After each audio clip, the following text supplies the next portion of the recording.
Been a minute. What's going on, everyone? Welcome, welcome, welcome. We are back. H&M Sports Academy here today on a Wednesday.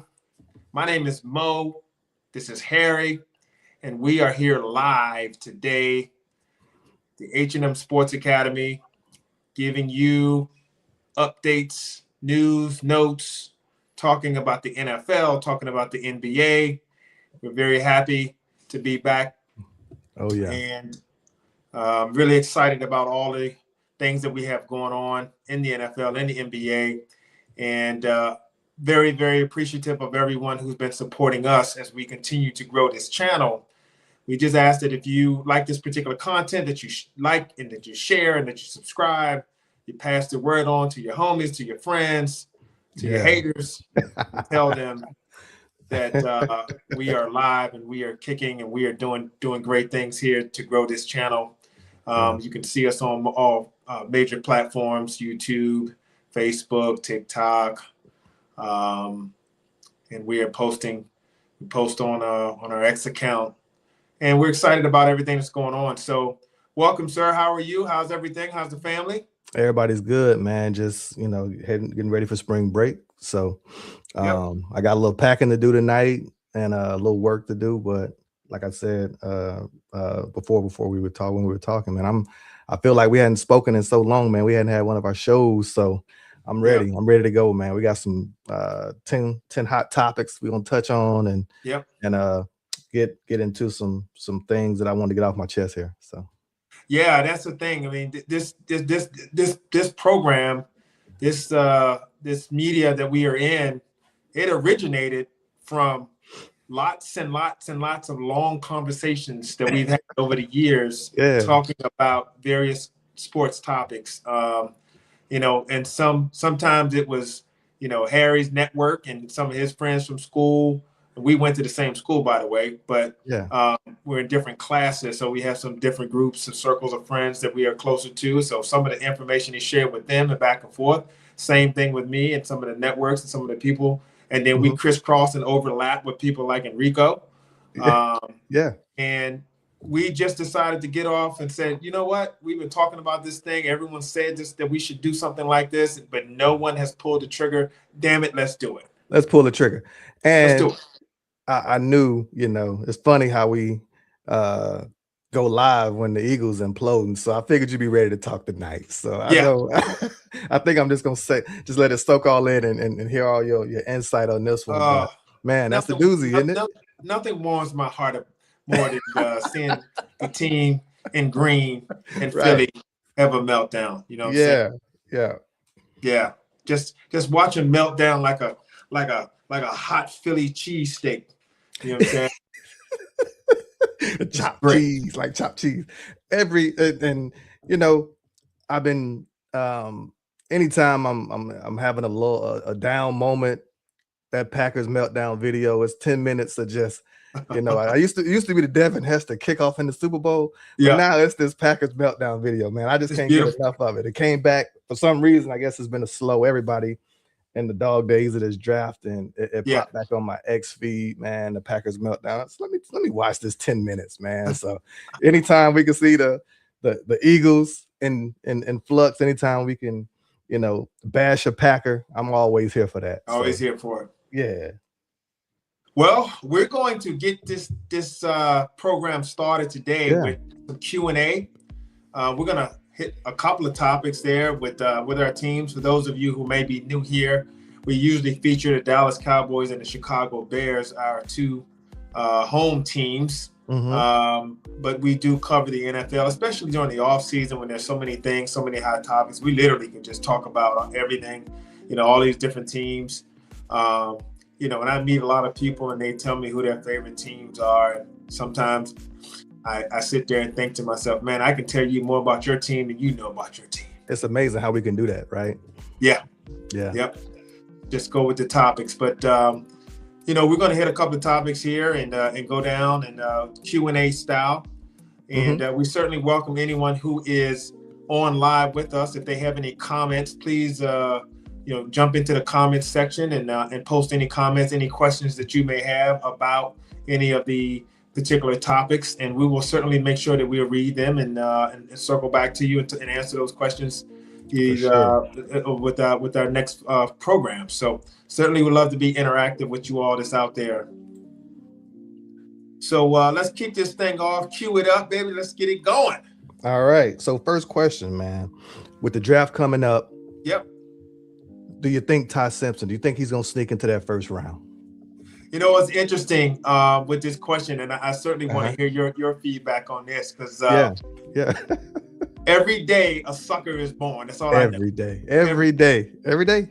And this is so apropos to the NFL draft, because as we all know, the quarterback position is so critical to the rise and fall of a team, a franchise. I mean, it's right up there with the ownership and the general manager. I mean, you gotta have the right quarterback, gotta have the right coach, and so forth. And so anytime there's an opportunity to get a first round talent or a quarterback who may be, going forward to be a possible franchise level quarterback, everyone starts perking up, looking around, and they always need one. And so Ty Simpson just recently had his workout with Alabama, and he looked good. I mean, he looked sharp, and everyone talks about, how strong he is above the shoulders. In other words, his ability to read defenses, processes. And we know Alabama runs a pro style offense, so this isn't like he's running some cat in the hat backyard, type stuff.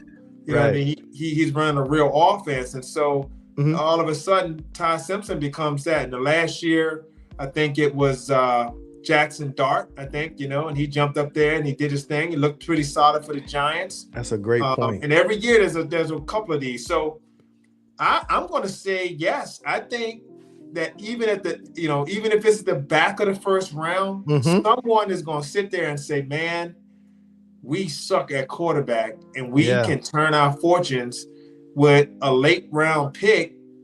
And I think if he had a little bit more accolade, a little bit more size, he probably would go in the top 15 of the first round, because that's how important the quarterback position is. What do you think? I completely agree. First, and you hit the nail on the head. You made two good points. One was just there's a sucker born every day, right?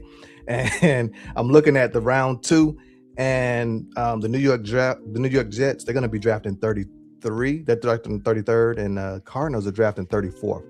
Yeah. Those are two premium draft positions because they still act as first round kind of talent, right? Yeah. You get some of that to leak. It's also a space where you get antsy, right? Because you're just close enough, and you're our guy, because I'm a Miami guy, Jimmy Johnson.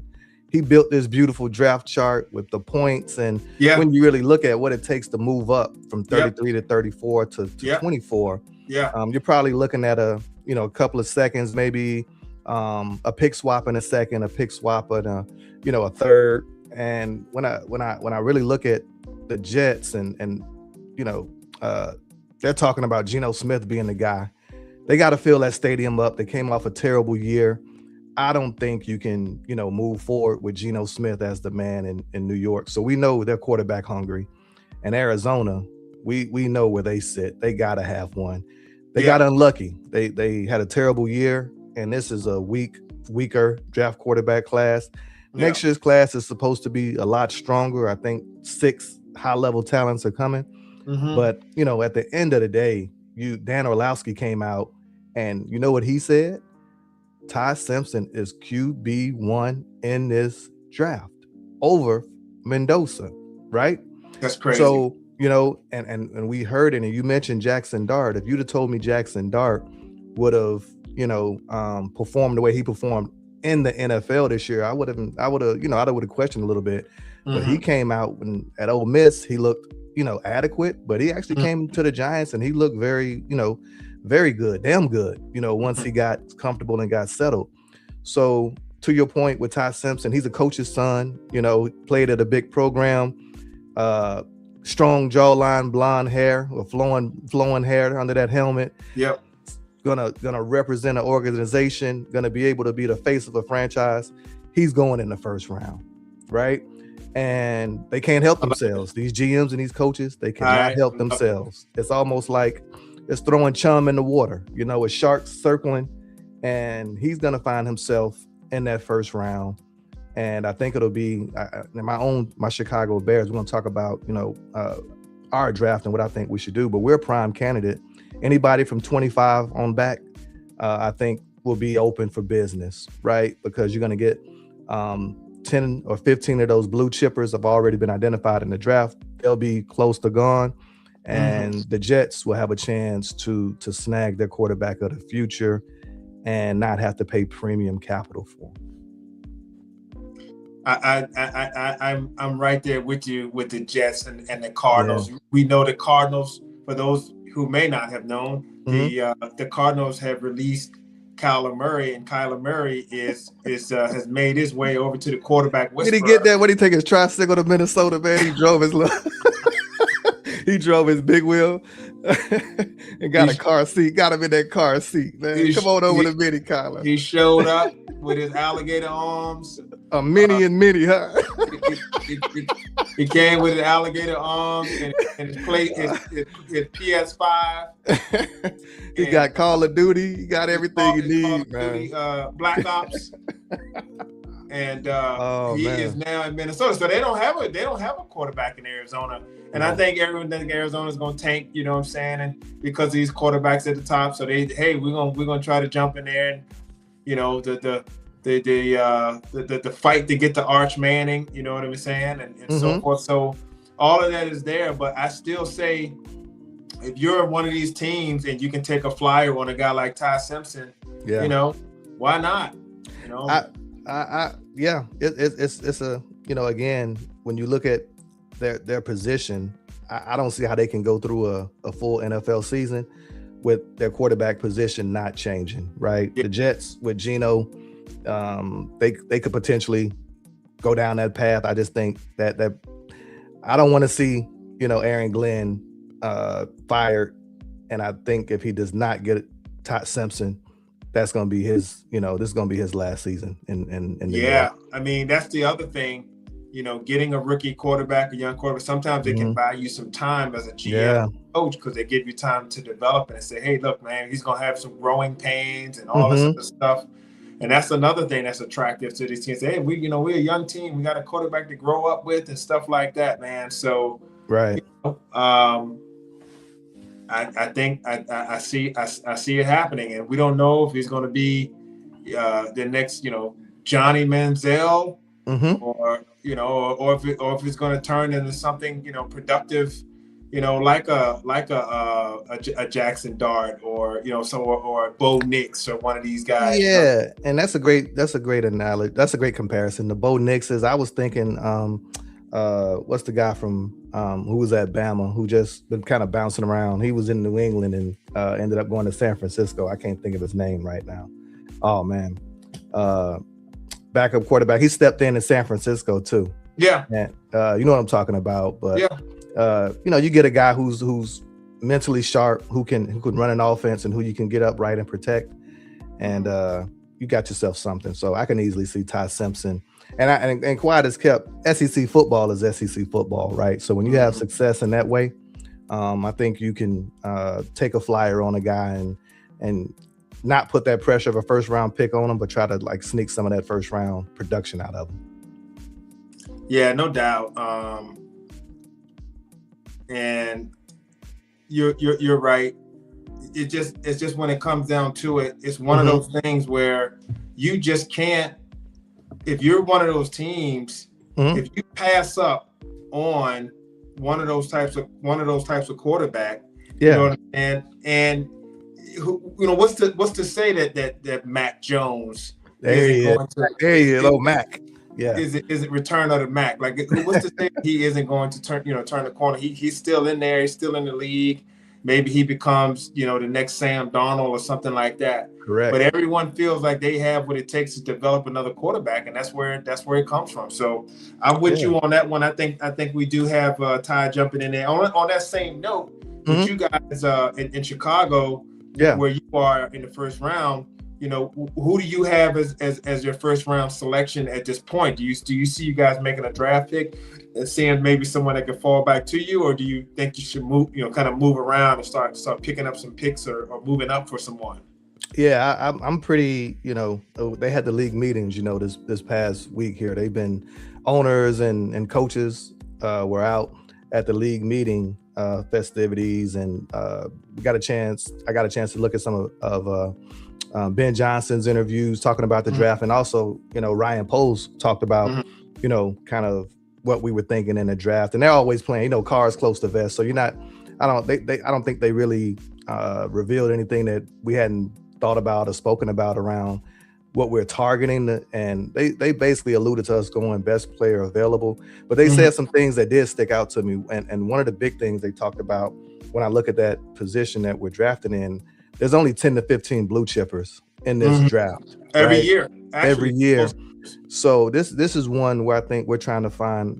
Ben talked about getting, he said some serial killers, some stone cold dogs that don't fit within and within the what I call the physical traits. Ryan Poles was a physical traits guy. RAS athletics, the RAS score that we talk about. Yeah, the arm length has to be a certain length. You have to run a certain 10-yard split. You got to do Kyle this. was like that too. Yeah, and you no ended up corners, no small corners, no short arm defensive lineman, all that stuff. Yeah, correct. And you end up getting a lot of athletic guys, but sometimes those guys are not great football players. They can't play, bro. So Some of them can't play. Can't play. So I look at, for me, this is what I wrote down. I got my notes here. Whoever we pick needs to be a day one starter, right?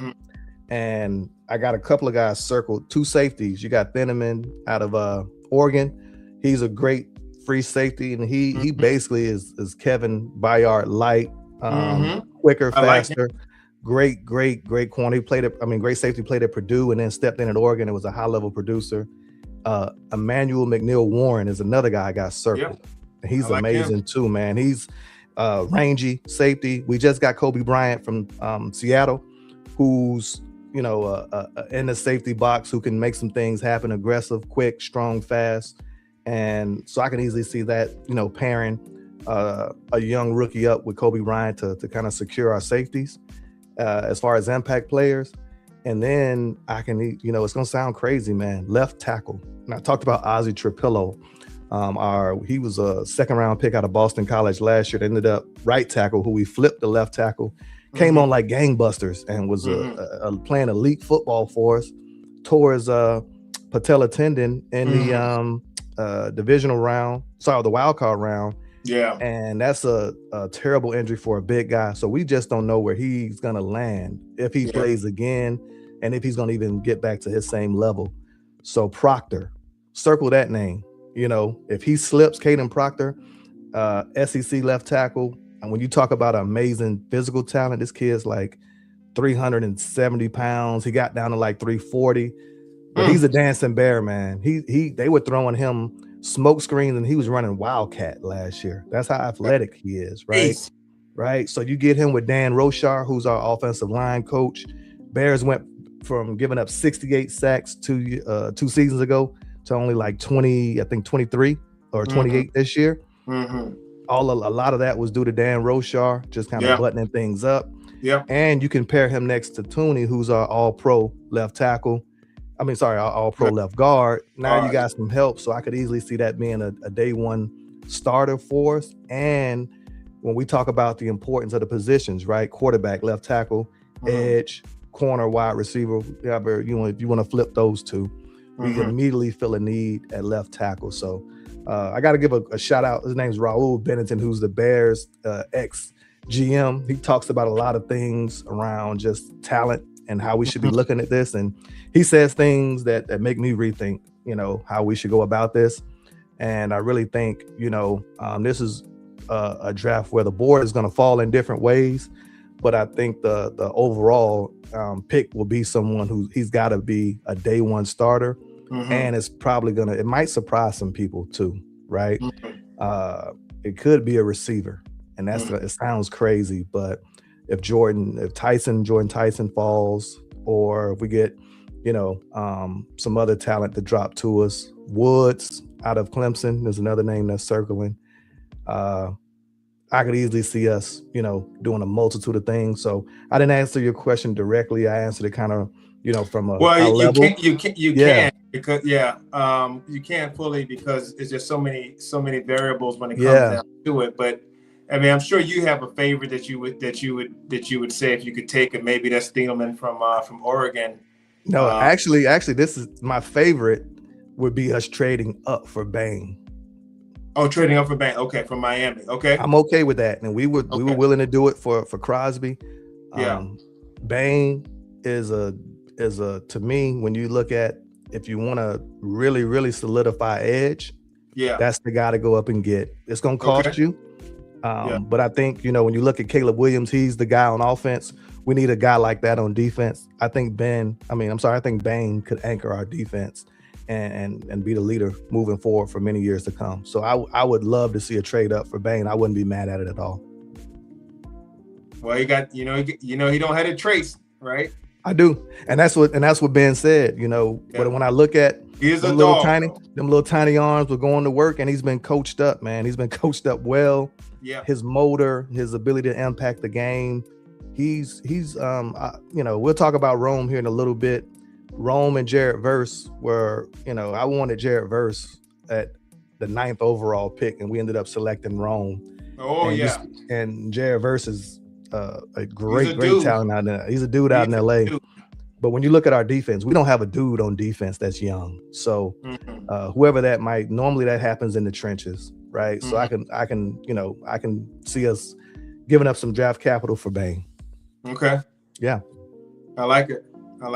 Yeah. What about you? What you got the Cowboys? What do you think? Well, the Cowboys got 2 picks, and I wouldn't be upset if they slid down from like 12 to 15, 17 or something like that. Oh, you wouldn't mind trading out of your first round pick? I mean, the first pick of the wow. I wouldn't mind, because then you would get 15, 20, and then you would get a second round. Yeah.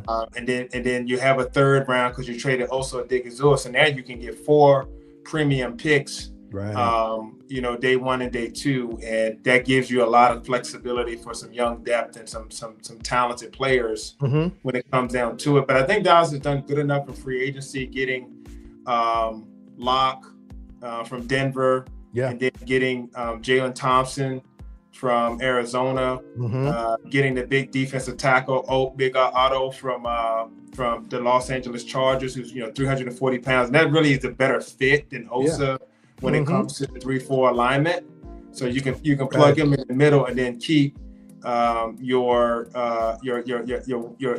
tackles on their position, Kenny Clark and Quentin Williams, right? So you have that, but I would love to see if somehow Caleb Downs could slide down. Safety is one of those, is a non-premium position. Correct. And it's one of them things that, because it doesn't pay, it doesn't have as high a salary as edge. It doesn't have as high a salary as left tackle. It doesn't have as high a salary as wide receiver, quarterback. That a lot of teams won't draft it, because they think that the way you save your money is you get one of those premium position guys at the top of the first round, and now you're paying them rookie salary money, and there's a big difference between that and their second payout. Right. So you can save money, and that's why they never like to pick safeties. But if Caleb Downs is going to be the next, Kyle Hamilton, I'm sorry, but that's a game changer right there, especially the way our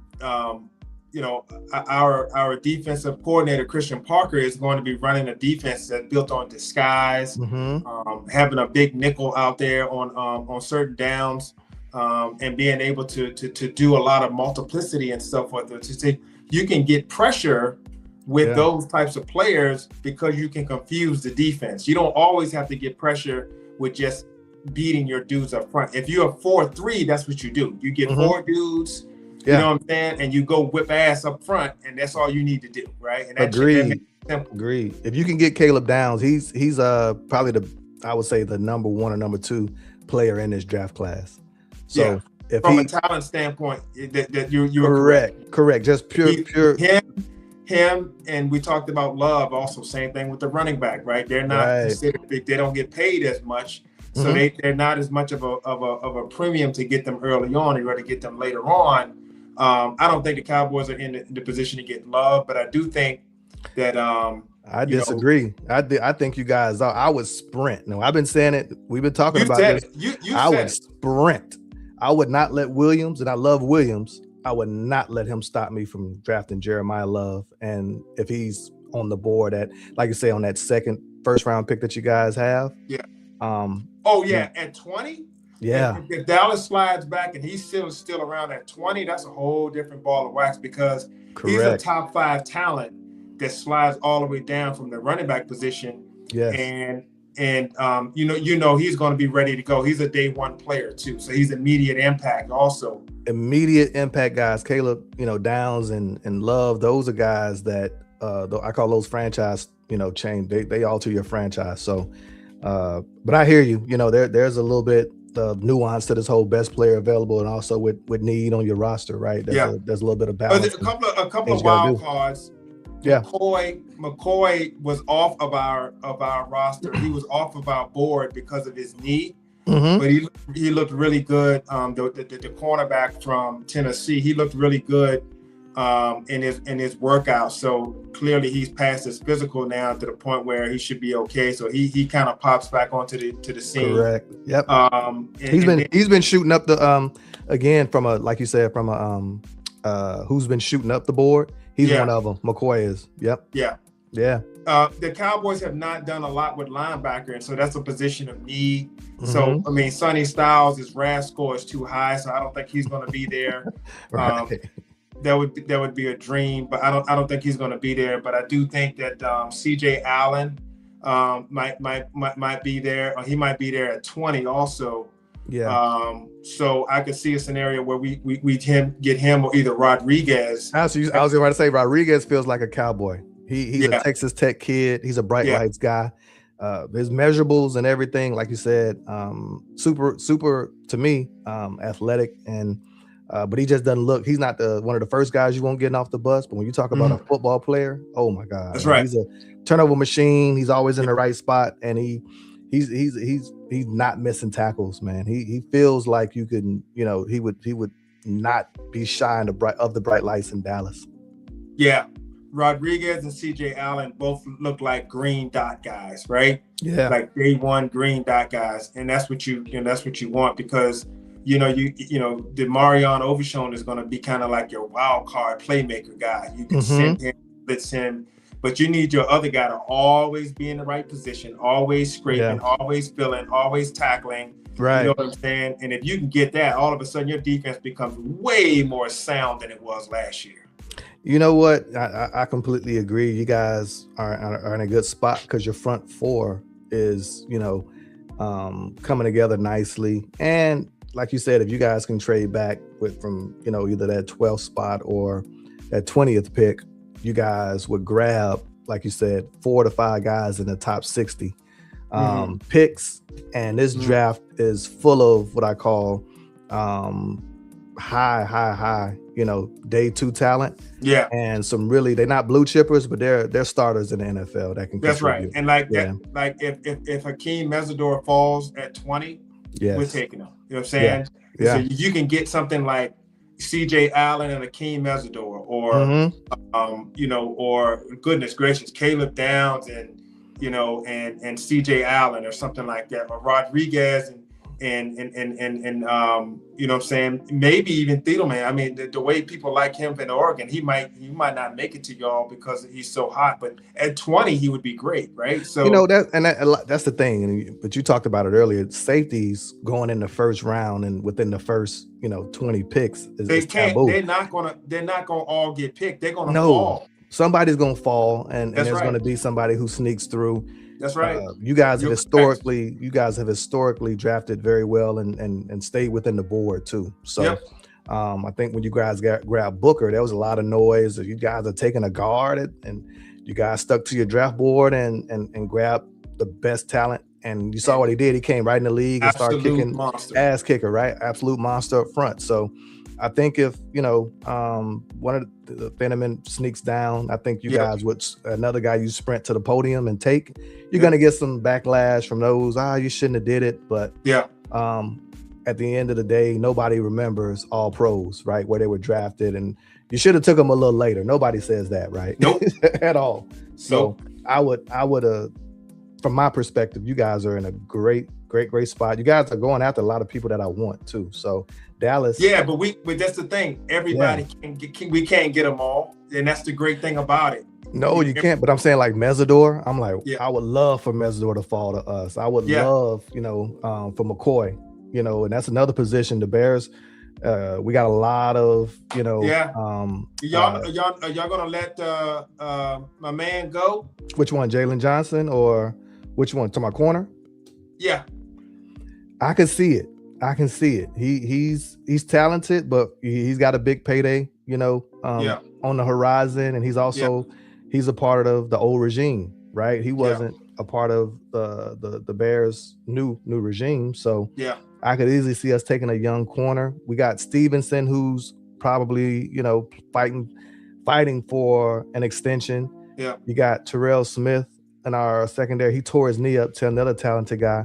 But last year we couldn't stay healthy in our secondary. Jalen Johnson was, tore his abdomen, and he was a shell of himself. So I could easily see us taking a younger, prospect there at 25 to replace him. Who didn't get hurt, though? What'd you say? I said, who didn't get hurt at corner? Who that? For Chicago. He's still waiting for his... Man, I'm mad at Nahshon, man. I did the math in my head. I was driving to work. Nahshon is still waiting for his payday. He said, I didn't get hurt. I was here the whole time. We talked about this too. I said, I did the math in my head. I said, man, New York, New Jersey taxes probably going to hit him over the head for 40, 50% with the jock tax. He signed for $5 million. He'll probably see half of that. Yeah. In his pocket. He could have stayed in Chicago, but quiet as kept. We didn't want him. Yeah.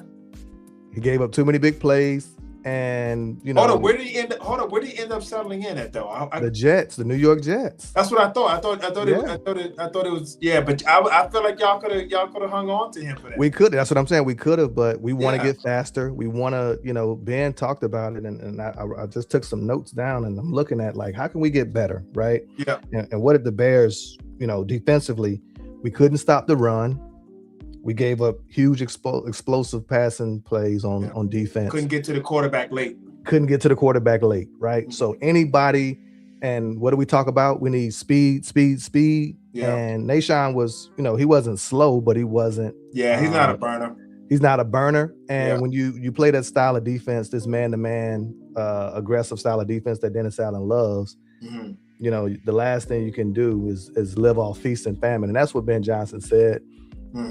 2025 is over. We got a lot of work to do. He said, he knows. Yeah, he knows. Ben Johnson knows that y'all live too much off of the turnovers, and that's not sustainable. No, very self-aware.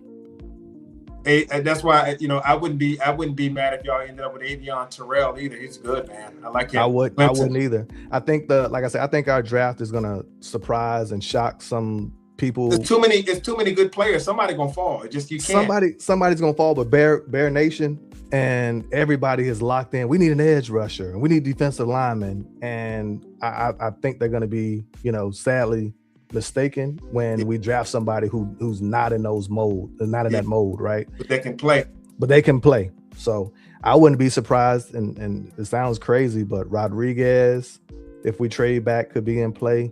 You got other guys, Caden McDonald, who's a big time run stuffer. He's 20 years old. And what we didn't talk about is age, right? Mm-hmm. So on the flip side, you got Mesidor, who's 25, right? Coming into the draft, who's got a little bit of an injury history. You grab Caden McDonald out of Ohio State University, who led the nation in tackles for loss, which is just as good as a sack, right? In some instances, because now you got the offense behind the chains, and he's 20 years old. So now he's 24 on his second contract, right? So, when GM start looking at that, those variables as well, trading back to grab a guy like that's not the worst thing in the world either. I like it. Yeah. I like it. This is going to be exciting, man. I'm looking forward I to it. can't wait, man. I'm clearing my whole schedule for the draft, and they're lowering the time in between picks from 10 minutes to 8 minutes. So now we don't have to wait, Yeah. that For full sure. 10 minutes. So it's gonna be an exciting first round for sure, man. Well, the first round is going to give you players, and players are going to help you win games. So my next question is, Yeah. your prediction Mhm. for the amount of wins or total wins based on what was predicted coming into the season. And so for those of you who don't know, every year going into the preseason, they will predict the amount of wins, and Vegas will have these numbers so that you can start to bet on futures bets Yep. on the over under on how many wins you have. And I think the Chicago Bears was at 9.5. Yeah, 9.5, I think, was the number that they gave us, and they had us, I want to say, Yeah. finishing either second or third in the division. And That's what I the saw. Cowboys was at 8.5. So talk to me about what you think about you first on that 9.5 wins. I think the 9.5 wins. I think we'll be over 9.5 wins. One of the, once. What divisions do y'all play this year? Oh man, we got the AFC East. Okay. And then I think in the NFC, I forget who we got in the NFC, but I think That'd be NFC South, huh? It might be the NFC South. You're right. Yeah. So we'll to be honest, it's on us. It's on us. Those are the two lightest divisions, if you ask me. It is, but I think, for me, the reality of this next season coming up is we got Ben and we got Caleb in place, right? So this is year 2 of this offense. I think you're gonna see this offense, which was a top 10 offense, take another step, right? And get better. Colston Loveland and two guys who Ben said were living in the weight room this offseason so far. Luther Burden and Colston Loveland, right? So DJ Moore went to Buffalo and was traded. Rome Odunze, you and I talked about him and his production not where it needed to be. He's got something to play for. He's got something to prove. So we went and grabbed Khalif Raymond from Detroit, who was a huge pickup. And one of the things that Ben talked about, and I was surprised at how honest that he was, because this is something that I said, and that wide receiver room underperformed, right? And as an offensive guy, you and I played offense. 2 things that would drive our offensive coordinator crazy is if we blew assignments and we didn't give effort, right? And when you lose a playoff game, not knowing your assignment or not giving effort, drop passes, things of that nature, our wide receiver room is a focus. Ben said we're getting back to basics and, just doing the fundamentals. But he was very, very critical of that wide receiver room, saying that we didn't, even from a scramble drill perspective, he said we didn't separate, we didn't get open. And he said there was a lot of plays. I'm embarrassed to watch some of the film that I called some of the games. So he was critical of himself. So long-winded answer in saying this offense, if you guys thought it was, scary last year, it's going to be very scary this year. Khalif Raymond brings a lot of what DJ Moore can do, but a lot more structure. He's quicker, and he's going to give you consistency and effort on every play. Caleb Williams is so talented. He just needs guys to be where they're supposed to be. And if the play is breaking down, he needs guys who understand how to get open. He'll get you the football. Luther Burden and Colston Loveland is going to be an all-pro level tight end next year if he stays healthy. Luther Burden led the league in separation as far as his route running and the things that he can do. So I think when you have your offense that ready to go, it's hard not to win 10 games when you're consistent. And, Ben Johnson was just, from his coaching, he was just all over it. When it came to game management, he was aggressive in his style. And I think, they pinned him down. They said, hey, at the draft in Indianapolis, they said, hey, how do you feel about, there's a lot of people getting on you. H&M Sports Academy, Harry Spencer said that, your whole going forward on 4th down is crazy. And he said, you know what? I hear you, but my whole motto is we just gonna make more of them, right? Yeah. He said, because we're gonna get better and we're gonna execute and we're gonna make more of them. So yeah, Ben's not taking his foot off the gas. So I guess him and I gonna have a agree to disagree on that. But he's right. How do you double down on your bet, which is going into next year? We got to be more efficient, and I think that's what we're looking. That's the word I'm looking for. With our efficiency increasing on offense, we should get better and get over 10 games. One thing you can do to not have to convert so many fourth downs is not get the fourth down so often. That's true. You know what I'm saying? To limit the amount of times that you do so and stay on schedule so you can get it in 3 downs versus 4, not deal with that too much. Yeah. Or if it's fourth and 1, fourth and short. You know what I'm saying? It's very short, very easy. So, those things can all be controlled in that aspect. So, it's very interesting. You got that, that AFC East seems, a little bit sketch right there when you look at the Miami Dolphins. They look like W's, but New England and Buffalo are tough, right? So they're gonna be tough. And then you got the NFC South. You got the Panthers who made the playoffs, so they got a little momentum. They feel like you got the Bucks who got shorted, so they may feel like they got something making up to do. Yep. And Atlanta, and then you got the Saints. So so it's tough because now we play a first place schedule, so I think that comes into play as well. So I'm not discounting or disregarding it. Yeah, I think because you're gonna play the first place team from the AFC North, and that's Pittsburgh. I think you got a break there because I think maybe you don't. Maybe you have the first place team from the AFC South, maybe, and so maybe you end up playing Houston or someone like that. Yeah, it's it is what it is. The reality of you can't dodge anybody, and I say that about with the Cowboys. Like, man, every week feels like a big week for you guys. Yeah, and when you get good and you get talented on your roster, you just play these big games. So it's a new transition for Bears fans to kind of have to deal with the reality of that. High leverage moments every week. Yeah, these are big games. They're talking about opening us up against Seattle or Buffalo in their new stadium. So the NFL added a Wednesday night game. So it's a lot of, like you say, high leverage football out there to be played. And the Chicago the Bears are a big market, right? Yep. So when the schedule makers are putting this thing together, they're looking at it from how can we maximize this at a high dollar value. So you're gonna see us playing elite talent, Kansas City style. The last couple of years, Kansas City's the Rams, the Cowboys. We're gonna jump into that category. So I'm just kind of accepting of what it is. But hey, they got to deal with us too. So that's how it is. Yeah. Hey, look, and we know, what I'm saying, the Indiana Bears, they're gonna be ready to fight. It could be a reality, man. Chicago politicians and that's the craziest thing. I mean, dude, you asked me, I would never ever think that's possible. I would never want that on my legacy. When you really think about your impact on the community and not being able to get that legislated and put into place, it feels like such a letdown. But when you look at the Jets and you look at the New York Giants, they faced something similar 20, 30 years ago when they played over in Jersey, and now nobody even cares, right? People don't realize how close Indiana is to Chicago. It's a 25-minute drive, right?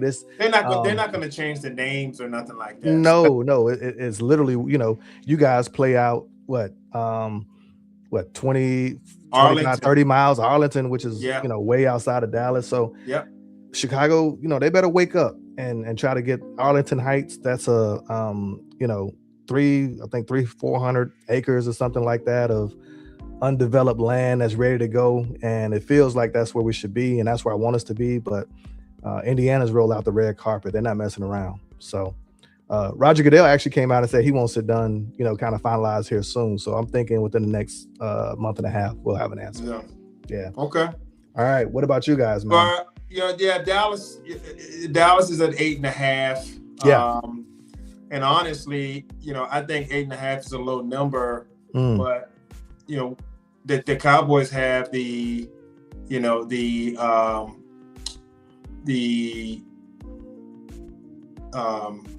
NFC West and the AFC South.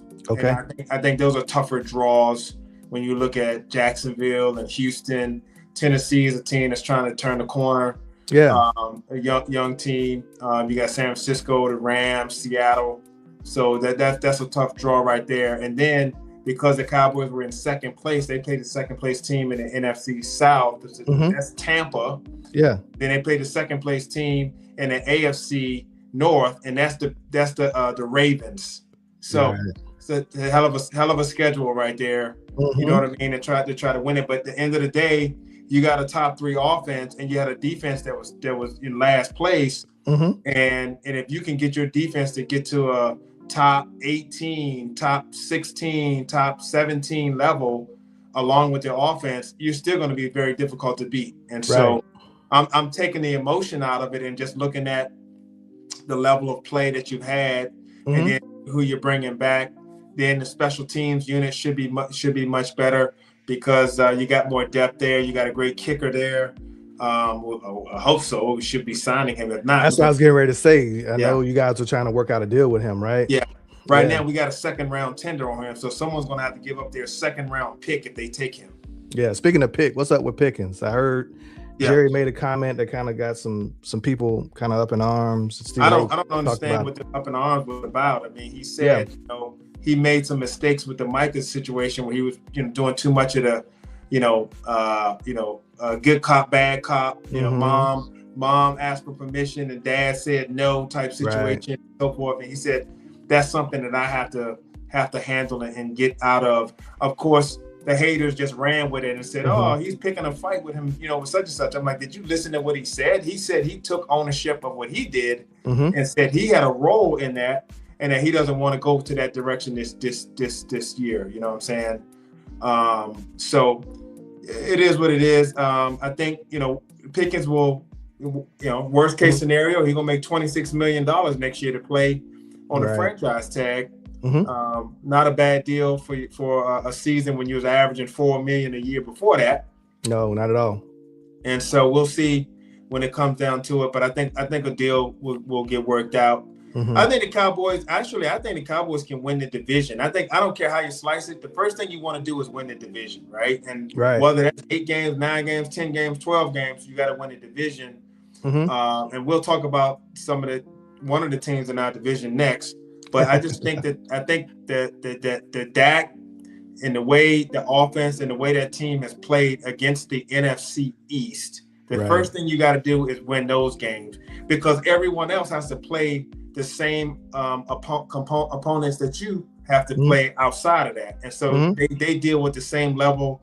The Giants got to play San Francisco too, so they're gonna have to deal with that. So I think the first thing is the Cowboys have the dominance over the division, and I think that's gonna make the difference. So I see a 10 win, maybe 11, maybe squeeze out 11 is that. But I think 8.5 is a little bit under for that, and that will take us to our next question. What do you have for the next question? Yeah, the next question, man. We're talking about Jalen Hurts. So article kind of released today. Again, league meetings and everything kind of happening and going on. And it came out that kind of an expose on Jalen Hurts, the Eagles offense, and just some unhappy. They had from what I'm hearing, over 10 sources who contributed to, handing out this information. How do you feel about that, and what's your thoughts there, man? I know it's a division rival. You've been critical and honest around what you think, Jalen's strengths and weaknesses are as a QB, and just the overall state of the offense. So how you feeling about what came out today? What's your thoughts, man? What I feel about it is shout out to Jeremy Fowler. Right? That's the source. That's where the source came from. Thanks for doing that detailed work. That detailed journalism. Shout out to Jeremy, one of the the stalwarts in the industry. So props to him for that. I'll make sure we give credit to the sources here. There you go. All right. At HM Sports Academy. But what I will say is, man, we could have told y'all this a year ago. Yeah. We didn't exist a year ago. So in our defense, we didn't exist in this realm Right.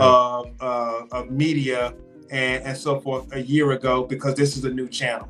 Right. But we've had these conversations before. When it comes down to it, the Mhm. conversations about, Jalen Hurts, and 2 years ago when they went into the bye early on, because they started out at 500, 3-3, I Mhm. think was their record at the time.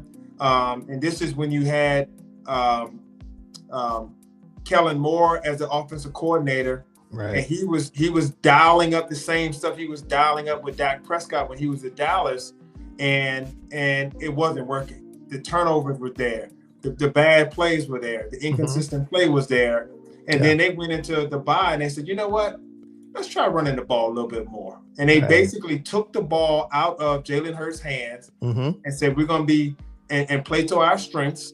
Yeah. We're going to run it, and then we're going to play action off of that. And Jalen Hurts throws a good deep ball, and he throws a good ball when it's a clear, clean pocket, and Mhm. he can see where the obvious open person is. The problem is when you're trying to get him under the center, and this is Mhm. what Jeremy said, that his sources said, when you're trying to get him under the Yeah. center and Yeah. asking him to make the read, he starts to change Mhm. the offense to a play that he likes, that he feels comfortable with. He's very resistant of getting underneath the center. Mhm. He gets in the back and he starts to pat the ball because he doesn't want to put the ball in harm's way.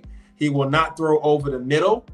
And all of this is occurring while he's becoming less and less mobile as a quarterback. He's undersized, even though he's really strong, but he's undersized, and he's getting beat up when he leaves the pocket, as we've said 1,000 times about Right. running quarterbacks when they leave the pocket. So these are all very prophetic things, but all you got to do is watch. Right. Just watch. Let's look at the game. Look at where he throws, and look at where the passes go, and where the pockets are when it comes to his passing. This isn't a hater type of thing. Mhm. This is just the facts of how it is.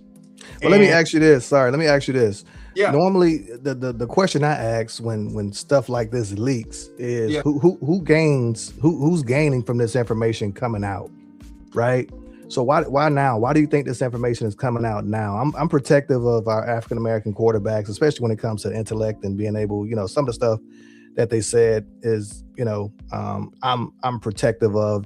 Just Yeah. it's damning in a way, and it's also stereotypical in that way. So who do you think but benefits from this? I look at it this way though, right? Mhm. There was a time when we couldn't get any African American quarterbacks because of what they said, and Right. we broke through that barrier. There were Mhm. times when they said we couldn't win the Super Bowl. We broke through that barrier, and Right. now we have guys that are playing, and a good majority of the league has some type of African American quarterback on their roster or something like that. Mhm. And then you're going back and forth as far as what their level is of elite processing and so forth is. Okay. But when it's all said and done, the level has to be continuously raised if you want to be able to overcome that. Mhm. And you can't change what the standard is because the player isn't capable of doing it, or is he's not doing it. There's nothing that says that Jalen Hurts doesn't have any opportunity to do all of these things.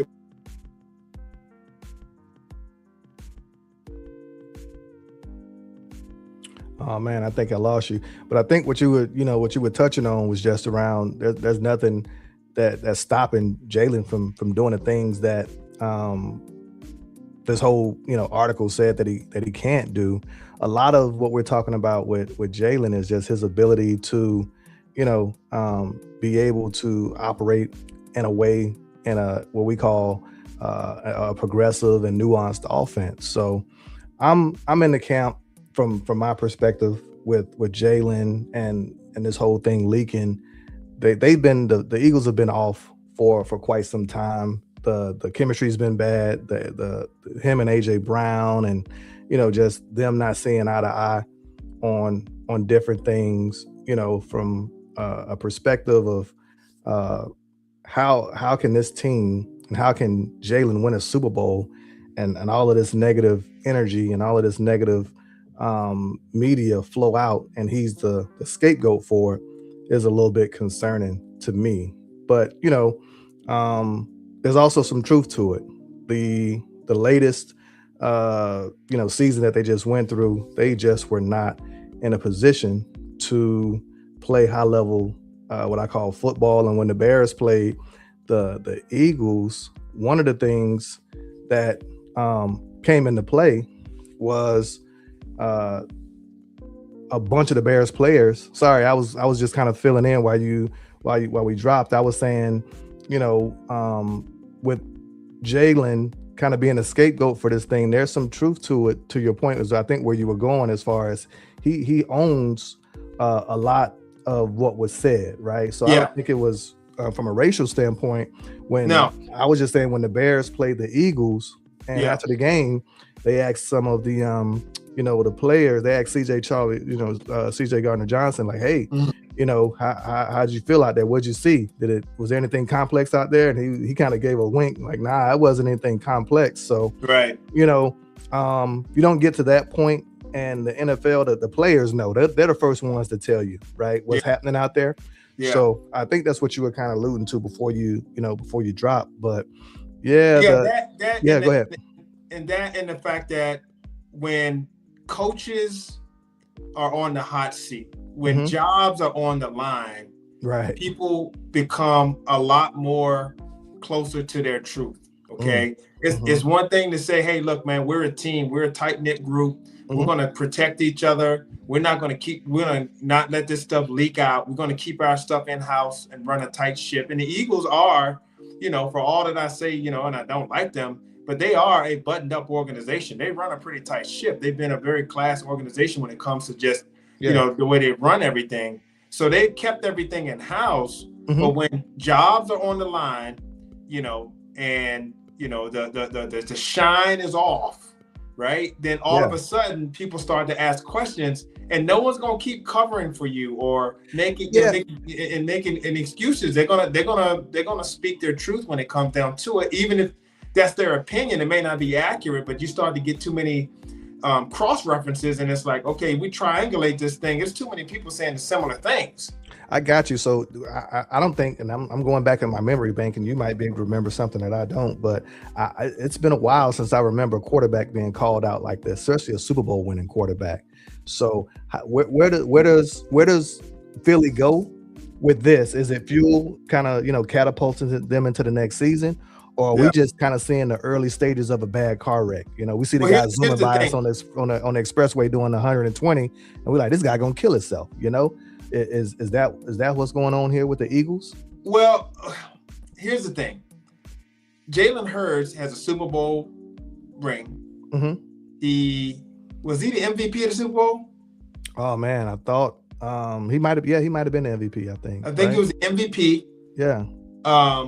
He got a contract for $255 million. Sprite deal. Yeah. He's got commercials. Yeah. Jalen Hurts is getting the notoriety for being an excellent quarterback. The parallel that people are making is Russell Wilson, because what they're saying is undersized quarterback, won a Super Bowl, went to another Super Bowl, gets a lot of the credit. He's a leader. He's a guy who's good in front of the camera for the most part, doesn't have any off the field type situation. But in the locker room, players are saying, yeah, but they flat out said, Russell was a jerk, right? And it leaked, and not only a jerk, they were calling him corny, they calling him a cornball. Yeah. They're and you're right, they're packing Hurts in that same kind of box. Company man, like you say, great face for the organization, but there was some things I was talking about. He's uncoachable, and he had a very bad attitude, and that's right. I was like, wow, I didn't expect that, because him at Bama, he was like the ultimate. His brand was being benched by Tua and kind of taking it on the chin and building himself back up at Oklahoma, taking the high road. So when I heard all of this, I'm like, I hear you. Players going like I say, be the first ones to communicate what's really happening. It was just kind of surprising and kind of shocking that, sometimes money, and like you say, once you reach your goals, your truth, he kind of let his true personality show, and we didn't know at the time why they were struggling so bad or what was going on. And we've been saying, man, they got chemistry issues, but it all makes sense now, right? So, yeah, and here's the other thing is, Mhm. you know, if AJ Brown was such a malcontent and he Right. was 100% wrong and he was Mhm. out of place, Yeah. then more people would have taken Jalen Hurts' side on this, and they would have all closed in on AJ Brown. But you notice that really didn't happen. There was and you know what I just thought about? fraction in the locker room. You know what I just thought about? The whole T.O. and McNabb. So it's crazy that's with the Phillies, and ironically, right? And T.O. came out and said some things about McNabb, and you're right. Nobody really ran to McNabb's defense either, right? That's telling, because the people always say we've been in there in that locker room. Mm-hmm. The locker room is the ultimate truth serum. The one thing you cannot be in there is fake, and people will figure it out. The players will know. They know who's what. And if Jalen Hurts is difficult to deal with in practice, and they feel like he's holding the team back, doesn't want to be compliant. They're talking about him changing, audibling to plays that he likes, so much that it's outside of the structure to the point where it can't even get a flow going in the office, and it looks disjointed like that from time for a team that's got that much talent. It does, and they even came out and said that he was the culprit behind the 4 verts on the last play of the game. He changed the play call to 4 vert.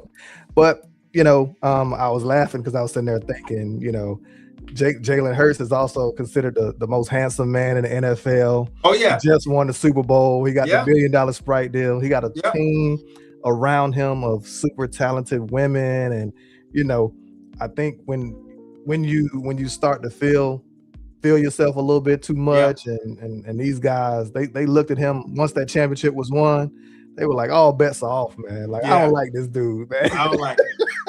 He walking in like Nino Brown with these hats on, and, all this high fashion stuff, and what happened? What did Nino Brown do? He said, I didn't like that pretty motherfucker. Christopher Williams, that's right. He took it with stabbed him in the head. I don't like it. Stabbed him in the head. Didn't like Christopher. Your hair too curly, man. Hey, man. We've been there too, man. Handsome guys, man. We get a bad rap sometimes, man. So hey, man, they said, what I'm saying? They didn't like Russell Wilson. He hair too curly. You called him Cabbage Patch. You know what I'm saying? Oh man. So I just want this is what happens, man. So his fame is a fleeting glory, and it happens. I got people talking about Jalen Hurts leaving the Eagles. The Eagles, because the Eagles, the one thing they would do, they will get up off of a coach, a quarterback, a player in a immediately. They will let you go, bro. And I'm sorry, I'm jumping around, but I got to go back because we talked about the over under. So I'm going back a segment real quick, and it was about are the Cowboys going to be would you guys get over 8 wins? Yeah, I saw a picture of Dak, man. Dak was out with the young boys. He was out with his offensive lineman, and you and I both know after a breakup, guys, we take it hard. We love hard. Dak going through a tough time, and Dak is one of the cleanest guys. He comes to the game in these amazing, beautiful custom suits. Mm-hmm. And I saw the picture of Dak, and you know what Dak had on? Dak had on that Dior t-shirt. He was looking down to the ground. He had a nice Cuban chain on, and I looked at it, and he was standing there with his offensive lineman. I think it was either Booker or one of the young guys. And I said, Dak back out there in them streets, man. Yeah, in the streets. So I got the Cowboys at 12 wins. We going break up Dak. I like Dak, break up Dak for an extra 3 wins, man. He got his Cuban link on, Dior. He ready to get after him. So sorry, I'm bouncing around. But no, you know what? You didn't bounce around at all, because we're going to go from break up Dak to break up Luka. Custody battle Luka. Battle Luka. Yes. So custody battle Luka. Man, I sent you I think I sent you a couple of things, but this was the last 12 or 13 games, and it looked like a video game as far as points, rebounds, steals. Unreal what he's been doing. We talked about the Lakers and how the trajectory and where we thought they could go about a month ago, right? and we looked at, and I think my statement, and this is where, JJ Redick, H&M Sports Consultancy Business, where we want our checks, we want our money. We talked about a few things that needed to happen, right? What did we say? I said, Luka needs to become a leader. He needs to take ownership, right? This is my team. Check. I also said, my guy, Bron, I love you. Got to go to the third option. Third option, Bron. Third option as far as usage. Correct. That does not mean the third option as far as scoring or as far as finishing, but as far as usage. Third option, Bron. Check. And then we said Austin Reeves, he needs to take that step and take on, like you said, as the ball handler and being aggressive. You talked about him, stepping into that role. And then Mr. Hibachi, Mr. Rui, and Luke Kennard, we talked about them being the X factors and old Marcus Smart. And boy, oh boy, you look up, I want to say they're 15-2 in March. They look super, the chemistry is off the charts. The defense, I'm curious to hear, your thoughts on how JJ was able to kind of flip the switch on defense. But when I look at, getting back to custody battle, Luka, and just what he's been doing, it's a shame what the NBA is doing to him right now, as far as not considering him a true, what I call favorite for this MVP race. I don't know what else he has to do. He's he's gotten a bad rap with the referees and crying to the refs, and we said that need to curtail. And what happened? Luka did it, but he didn't do it because all he did was turn his attention to the fans. So things that he would say to the refs, he looked to the fans and got his energy from there. And he's been on a absolute tear, and I don't think there's a defense out there right now that can do anything with the Lakers, in my perspective. Luka has scored 600 points, and the only two people who scored more points is James Harden and Michael Jordan, and Luka played 2 less games than them. In a month? In a month. Guess how much Anthony Davis, how many points he scored with Dallas Mavericks?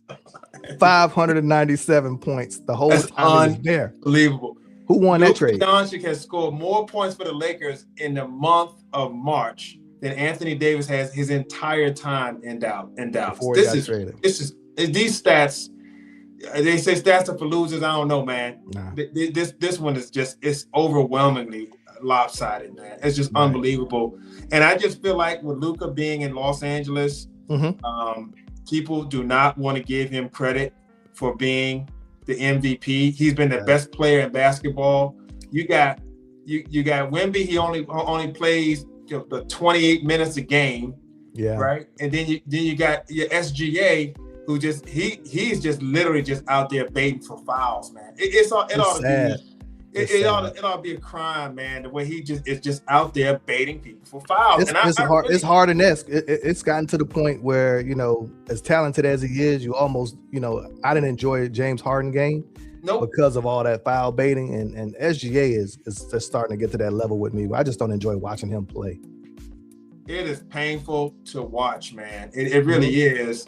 And I just wonder if you just stay off of him and just let him shoot. Is he good enough to really torch you like that? Maybe he is. He is, and I think the somehow the Lakers tax is real, and if SGA were to come and try to play that style in Los Angeles, I think he would get a totally different result. As far as some of the calls that he's getting. Yeah, Luka has a version of that where he's looking for fouls and drawing contact.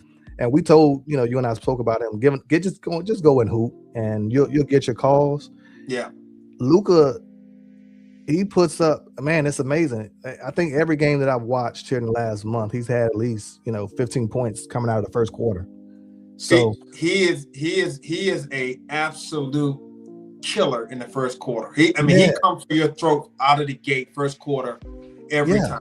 Yeah, so it's an onslaught for him offensively, and it's not just he's getting the volume. Don't get me wrong, but he's just so creative and efficient, and he's in Yeah. shape, and he's relentless. And with JJ, and we're gonna talk about JJ. I think that's a part of the question. JJ's, you talked about the minutes, and again, he owes us a check, because what has he done? He's dropped Luka's minutes. I don't think Luka. He comes out of that first. He doesn't come back in until like 6 minutes or 7 minutes. Yeah. In that next, the second quarter or the fourth quarter, Yeah. right? Mhm. So, he's coming in fresh and he's aggressive, and Yep. you're looking at Bron, and Bron is, fresh, and for a 43-year-old, some of the things that I've seen from LeBron here the past month has been absolutely amazing. It's man. unbelievable. So it's unbelievable when you put his body of work from his rookie year to now. He's probably had more highlight plays in March than most players have in their career, as far as just the dunks, So it's just the guy is leading the league. LeBron is leading the league in fast breaks and fast break scoring at the age of 41. And this is why this GOAT debate is a no-brainer for me. Yeah. But I think in terms of Luka, as far as him being penalized, part of it is the fact that LeBron's on his team.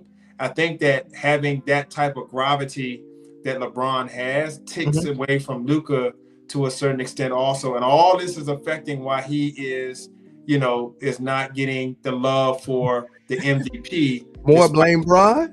We blaming Bron. Bro, we can't make this stuff up, man. It's always LeBron's fault. Just remember it's always his fault, man. I don't know how, like I said, individuals can watch these games and come away with, a conclusion other than Luka's the best player in the league. Offensively, he's a weapon that I don't think there's a match for him in the league right now who could replicate what he's doing. People even said, the reason why he's not in MVP discussions is because of his defense. And I said, moving the goalposts, I've never heard anything like that. So, bro, to your point, it might James Harden. Yeah. Steve Nash. I know. Bro, the goalposts, the Lakers tax, the things that I've been hearing as to why he's not into the, he didn't dominate early on. He's like fourth in the NBA in steals. He had 100 or so, I think, and he's top 5 in rebounds. Rebounds is a defensive statistic. It's beyond me. Like I said, blame Bron, blame the Lakers tax. My gosh, bro. The Wemby went out and campaigned and kind of talked about why he thinks he deserves the MVP, and they asked, Wemby don't play enough. And they asked Luka to kind of do something similar, and Luka said, that's not me. I don't, I've never gotten to trying to, promote why I should win the MVP. He said, we're having a really good season, and last couple of weeks have been awesome, and the chemistry's up, and we're winning. So, hopefully my results speak for themselves. But, the reality for me is when the Lakers, everybody went in with this predetermined notion that they were going to suck. And what did you and I say at the beginning of the year? While they didn't make the splash free agency signing that everybody wanted them to do, the pieces fit. And then we trade out Shamar Moore, aka Vincent. We sent a guy back to Soul Train and got him his gig back at Soul Train, and we got old Luke Kennard, and things kind of fell back in place, and it really, really started to come together. These guys love playing with each other. We got a team that we can come at you in waves. And remember what we talked about with us dictating with our roster, how we want games to be played. Teams are starting to feel that. So now when you pull, Luka off the court, and you bring Bron, and you bring in Jax, and you bring in Luke Kennard and Rui, and you like, man, there's no drop off. No. Right? It's an offensive assault on your defense, and our offense is our best defense at times, right? Because we're just wearing people out. And here's the thing I want to say about the defense, because we're talking about Luka. We're also talking about why the Lakers are playing so well. Yeah, they're primed to keep that third spot in the West. But they're going to have to win, at least 5 of their next 7 games, something that they have left, and they play OKC tomorrow. So be ready for that. Some big game on the road at OKC, and also the MVP race, right? Mm-hmm. But what JJ has done defensively has been amazing. First of all, we talked about our two wild cards, DeAndre Ayton and Marcus Smart, right? And those guys, Marcus Smart literally has the best plus minus like in the league. Like it's ridiculous the amount of difference that he's made. It's unbelievable how effective he is. So that's your call, you know. And then DeAndre Ayton is averaging 2-3 blocks a game, the rebounds, the finishing. And this is the difference between the team last year and this year. You know, this team didn't have a guy like that you can put on, you know, an Ant, you know, a guy like that can rebound with Gobert. And this is why they couldn't beat Minnesota. And give Minnesota all those extra opportunities to get extra attempts and so forth. All that goes away now, right? So now you got to score straight up with a team who is so efficient offensively, your legs just get short. And then defensively, JJ has created this type of defense where he said, listen, we don't have the most athletic team when it comes to footwork. But what do we have? We have the most academically smart team when it comes to the high IQ. And we know where all of the holes are when we're on offense. In other words, everything that you do, we can counter on offense. So we also should know when we do those things to you, what you would want to do to counter us on defense. And if we are able to anticipate what those things are, now we can shut your water off that way. And this is exactly what they've done. The passing lanes, the anticipation, the steals, the double teams, the where they come from, the angles where they cut you off. And so you can't see where the open guy is, or you can't get a good angle to get the ball over to him, or you can't get enough steam on the ball to get it there so that you can move your feet and close the gap, because the only thing that can beat foot speed is passing. Well, if you don't pass with anticipation and the Lakers are able to read it, they can jump the passing lanes. And this has been ingenious by JJ. This has been amazing. Yeah, that I completely agree. And then I'm gonna kind of piggyback on what you just said on the offensive side, though. His pin game in those close, I think the Lakers are the #1 rated team in close games, right? As far as execution. That's right. Every close game situation, it's like 23-6. It's like a sickening number. It's insane. And then the quality of looks, whether we knock them down or whether we miss them, every play that he's drawn up has been a home run. I'm looking out of the timeouts after time ATOs, game winners. You know, his staff and JJ and what they put together. Just offensively, there was a sequence last night. It was like 8 passes, and Rui ended up knocking down a 3 off that sequence. But you're right. The IQ of this team it was already high. I think they just needed some time to get the time on task on that court together. Now that's coming together, a little chemistry. And then, we talked about just the overall, the LeBron being your third option and your short roller, being able to kick it to Luke Kennard, who's a 50% three-point shooter, Rui, who's shooting 50 from 3, Luka, who's a killer, Austin Reeves, who's a killer, or he's throwing lobs to DeAndre Ayton, or he's throwing lobs to Jackson Hayes. Pick your poison. I don't know. It's like, and all of that, all of that, and when you have all of that covered, this mofo got a nerve to do a step back 3 on you. Correct. Right? You got everything else covered. Everybody is in position, and he still can do a step back 3 from 3 feet behind the 3-point line and nail that. Right. Where are you going to go? And the reality is, a lot of there's a lot of humble pie being eaten by a lot of pundits who made and made some very strong comments and statements about how bad the Lakers were and how this wasn't going to work. And we're not saying it's going to we're not giving them to Larry O'Brien right now by any Nope. means. But one thing I know we did say, and I wish we had somebody to pull the files, is you talked about the IQ, and then we also talked about this team being a better playoff team as far as you get them in the playoffs. Nobody wants to see this, right? And I know that's our next question. Yep. Who do you want to see in the first round? Mm-hmm. I think the rest of the West is like, I'm hoping that we don't have to deal with this until we absolutely have to, right? That's right. Whether it be the Western Conference Final or whether it be that second round. I don't think anybody jumping out the chair to play Los Angeles, the Lakers. So who do you think? Who do you want in this playoffs if you could have your way? I think the natural response for this is Houston. Yeah, that's where I was going. And the reason why it's Houston is simple. If the Lakers have a treasure trove of playmakers and guys who can, what they call, start the blender, right? Get you off key and get you in a position where you're scrambling on defense. If that's what the Lakers have with Luka and Austin and Bron and Luke Kennard and even Marcus Smart and guys who and so many options and so forth. Yeah. If that's what the Lakers have, the full 180 of that, antithesis of that, is the Houston Rockets.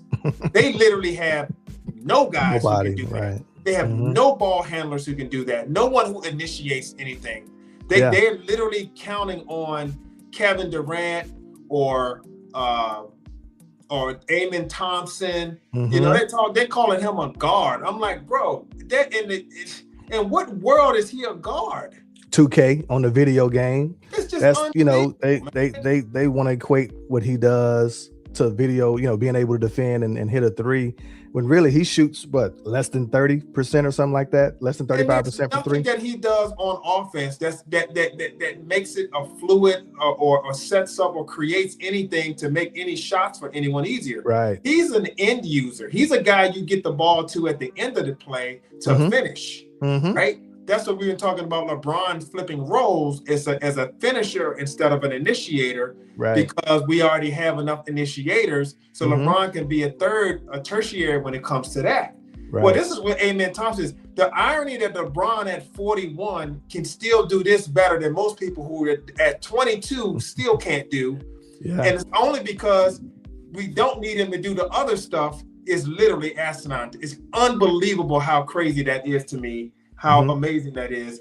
And if you look at Houston, I just don't think they have the people to execute when it comes down to playoff basketball. They got a lot of dudes, they got a lot of goons, they got a lot of athletic guys. But at the end of the day, I don't think they can keep up scoring wise when it comes down to it. No, and I would say Minnesota would be the other team. Yeah, and they actually sitting, with us sitting in that 3 seed. They're jockeying Minnesota and Houston for that, they're bouncing. Houston right now is 47-29 and Minnesota's 46-29. Yeah. So I'm Houston is the same answer for me. One, exactly what you just said, and two, it's gonna sound crazy, it's because of Kevin Durant. And Kevin Durant has always wanted things set up a certain way for him, and he's always needed somebody next to him, like another big name or two or three, when he went to Golden State, to really amplify and see his game blossom. And in Houston, it's him, right? And you can see it in the Lakers had a mini series with him and absolutely took them out to the woodshed, and he was as frustrated as I've ever seen him, not because of him not being able to do the things that he wanted to do. I think he just kind of realized, like you said, I don't have anyone here to kind of get me the ball in my spots and to give me a little break and a little breather. And this is, I say that to say we could wear him down in a series to where even if he's scoring, like you said, you could just let him shoot. He could hit his numbers all day, 35 and 8. And by the third, fourth game of the series, he's just run down because he can't initiate the offense, shoot the ball, run off picks, run back, protect the rim. This is his first time having to truly be in a situation where he's taking on what I call that LeBron James role, Yeah. where he had to be, he was the sun and everything else was orbiting around him. Yeah. He's never wanted that type of pressure in a playoff. No. And I think that's what he would see playing the Lakers in the first round, the traps, him having to make quick decisions, get the ball back, and then still be able to, you know, keep everybody else involved and engaged. That's just not his strength. His strength is I want to hoop, I want to get my points, I want to win. But you and I both know when it comes to the playoffs and you don't have what I call a loaded roster around you, you got to do 115% more on both ends of the court to make that go. And I don't think KD has it in him. He doesn't have that type of metal in him. I think it's an irony that, you know, at the beginning parts of their career, Kevin Durant spoke about LeBron and said, LeBron is one of those guys that spends a lot of time in the weight room and in the gym and he's working out and stuff. And I'm over here trying to work on my game. I'm a hooper. What I do is I play ball and I hoop and I ball, and this is what I do. I think the irony that years later, LeBron has aged better than Kevin Durant because of those workouts. And, oh, by the way, his game is way more evolved. Way more. The quote unquote hooper. You don't say that too. Don't you say that too loud, because you know the Twitter come and attack you and everybody. I know we got a burner. LeBron don't have a bag, right? Everybody say LeBron don't have a bag and he can't score. And all of a sudden, that's what I say. I always found it funny that a guy who is the all-time leading scorer all of a sudden has been proclaimed as not having an NBA. I'm putting my Twitter, you know, my quotes up here, not having a bag because he's not, you know, dribbling between his legs and hitting spinning threes and all that stuff. LeBron's mid-range game, his post-up game, his floaters, his hooks, his ability to drive and dunk, his ability to be a weapon in an open court. If that's not a bag as far as being able to score the ball, I don't know what is, but I'll let you take it away. I don't know anything. I think it's just crazy. Kevin Durant's game is the same game he had when he was in Seattle. Right? It's the same game. Yeah. He's 6'11", long arms. He can get to any spot. He can get his shot off, and he can make that shot, and he can finish that way. You know, he can finish around the rim. He can hit free throws, and he can shoot the three. And that's the same game he has, and he hasn't changed that at all. There's no other anything to his game. And LeBron, here he is. We're looking at the third, fourth iteration of LeBron, right?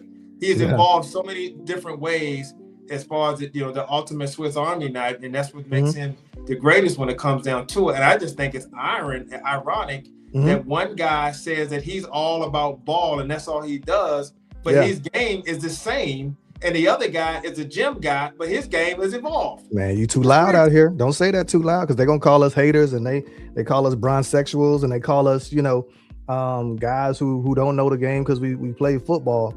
I've always said it, and I'll stand on that to the day as my uncle used to say, to the day they throw dirt in my face, man. Right. And it's over. LeBron James is the most talented basketball player that we have ever seen. And as much as you want to, we can talk about championships and who's clutch and all this other stuff. He came along during a time where, I'll Skip Bayless and, he spewed a bunch of what I call false narratives about his game that people jumped on it, and it just was not true. And when you look at, like you said, his game evolving in totality, as far as now when I watch him, he's nowhere near the athlete that he was. Go back and watch 2003 videos of LeBron. It looks like it's sped up, right? That's how athletically gifted he was. And then when you watch him now, he's way more under control and cerebral, and like you say, getting to his spots and just picking defenses apart. You don't lead the NBA in scoring. You don't everybody use stat padding. You don't just walk out and say, I want to get 25 and 6 in a third option role. Who does that? Right? At 41. And you don't become top 5 in assists just by, being on the court. Somehow longevity got confused with talent, And That's people right. thought just because you play a long A time. lot of people that played a long time, they're not even close. I saw what's his name when they were playing the Rockets, Green sitting on the bench. Yeah. And no knock on him. I love the fact that he's in the NBA as a mentor and doing his thing. Yeah. But LeBron has gotten to a point where he's played against something like 60% of the NBA in its entirety. The whole That's right. Since the league has existed, he's played against 60% of all the individuals that graced the court and had a chance to play. So That's right. Again, you and I see things, and we're a little bit more, because we play the sport at a higher level than most. We kind of understand what goes into, being an elite talent. And you're playing against 20-year-olds, 21-year-olds on back-to-backs. And we don't recover when you get into your 40s. You don't recover like you used to. You don't, it's hard for you to, especially basketball, because I always felt like basketball was a little bit random. You shoot a good shot, it feels good, it kind of bounces in and out, and it's not. I didn't feel as in control playing basketball as I did football, maybe because that I just wasn't as good. But for you to be able to consistently go out there and produce the way he has, and like you say, taking the nutrition and keeping your body in shape and being able to the leadership. Nobody talks about that, right? Everybody said Luke and LeBron could not do this together. They said at the beginning of the year, we were asking the questions. LeBron was sitting on the bench. Is LeBron sulking, right? He's kind of settled into this whole, role, third option Bron, and he has accepted it and excelled at it. And that's one of the things when you talk about, comparing him to KD. KD has excelled in one role, scoring.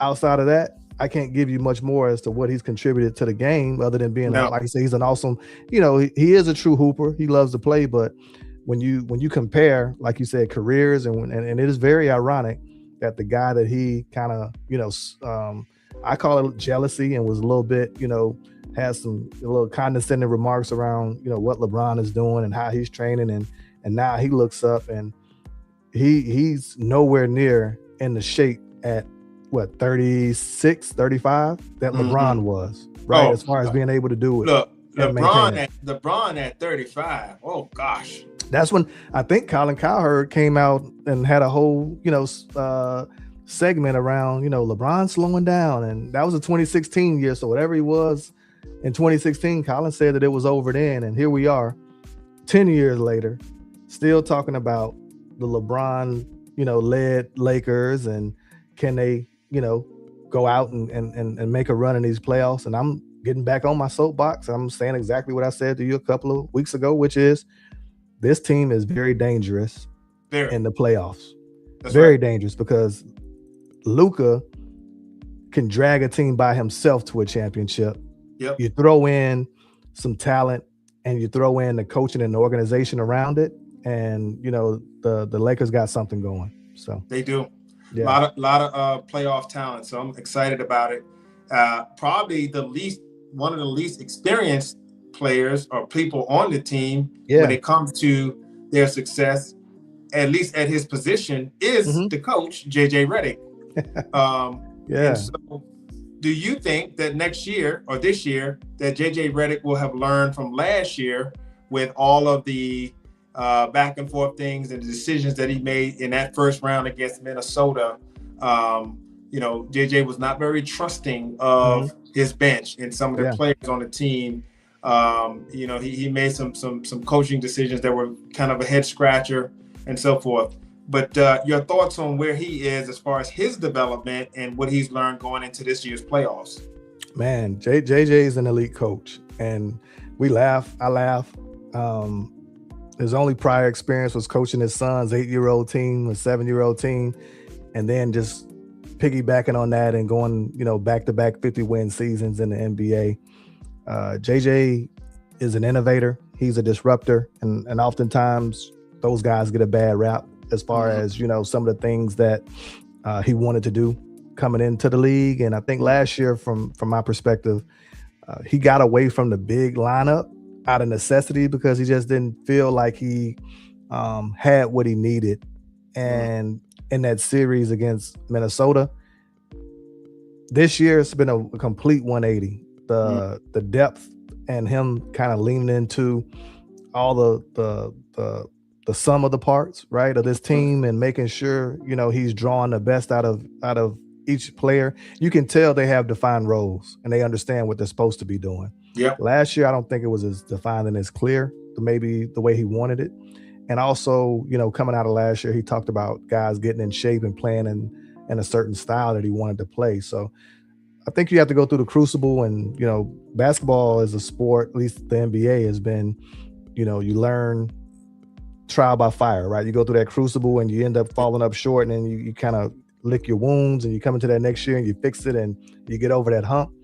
I think JJ did exactly, because you talked about it. You said, man, in that series, I feel like he panicked and went with, what he thought was his best chance to win, and it ended up, backfiring. And if he could go back and change it, I think he would.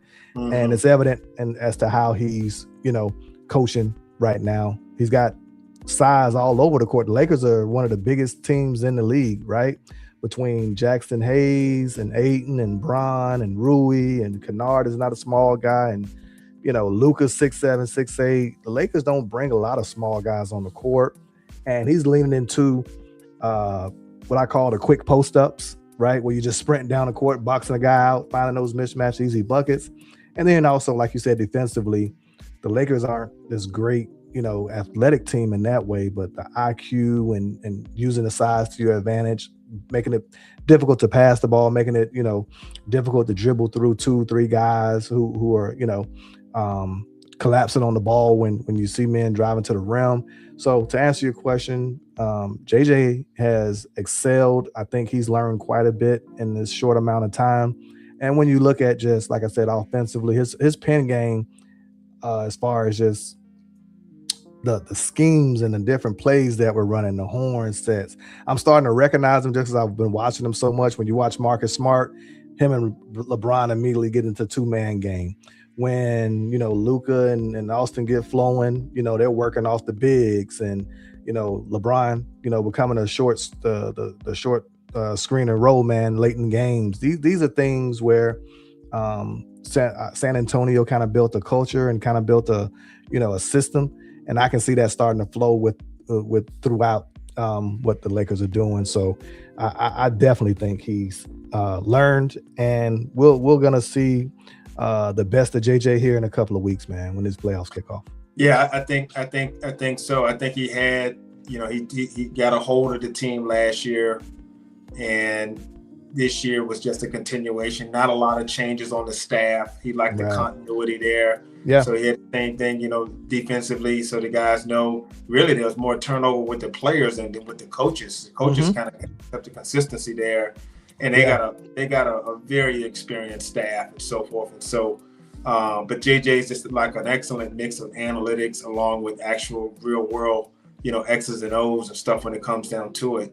And it just kind of figured it out, man. And then the chemistry to be able to have a conversation with LeBron and say, hey, look, man, you're everything, but we need you in this role. And you've been wanting to, give those reins over. This is the opportunity to do so and become, a different player. Because really, this is, if you had to draft a guy out of college and he was 6'9" and 250 and could run like that and finish, this is what most people would have for LeBron to do. He would be basically a large three or a small four, and a finisher and an explosive guy that you feed the ball to on the wing and on the break, and a defender and so forth. That's what he could have been his whole career and never been like a point forward. Right. He's just so talented that he did those other things. So honestly, he's just falling into the natural role that he could have been in anyway, and it's easy for him because he doesn't have to do anything but finish, make decisions, and his ability to hit the center, and when he drives and kicks, his ability to make a perfect pass for the center, which is tough because Ayton doesn't have the best hands. Nah, he does. It's just incredible, man. And this is all from JJ. This is all from JJ and his ability. And I think he has more confidence. He'll play 9 guys in this first round. These guys will have their rotations, their minutes. He's not going to change a whole bunch of this stuff because of the playoffs. Yeah, I was kind of out on Jackson Hayes, and he was, he abandoned Jackson Hayes last year, and this year he's a key cog, right? He's an energy guy to get. He's gotten Yeah. stronger. Mm-hmm. He defends better. He uses verticality better. Yes. He obviously has a chemistry with Luka and Austin now when it comes down to the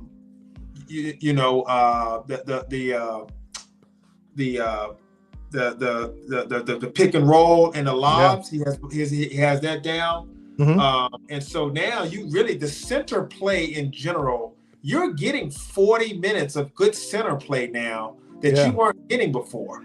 That's very true. And I think the big thing that I've realized with JJ, he loves a certain style. He likes well-rounded players. And if you don't have what I call a well-roundedness to your game, he leans to, I'd rather deal with you offensively, right? If you're an elite offensive player, I can find a way for you to get on the court. And Vando, who we both love, right? As a point of attack defender, JJ's had to make a tough decision, and we were, at least I was on the fence. I'll be first one, like, man, I don't know about this. You took Vando out the rotation. Yeah, our defense has gotten, to a point where I think it's a little bit better. Offensively, you don't have any weak links on the court. Yeah, you can't double off of anybody. Yeah, so I think, I'm going to be we'll both be taking a look at that.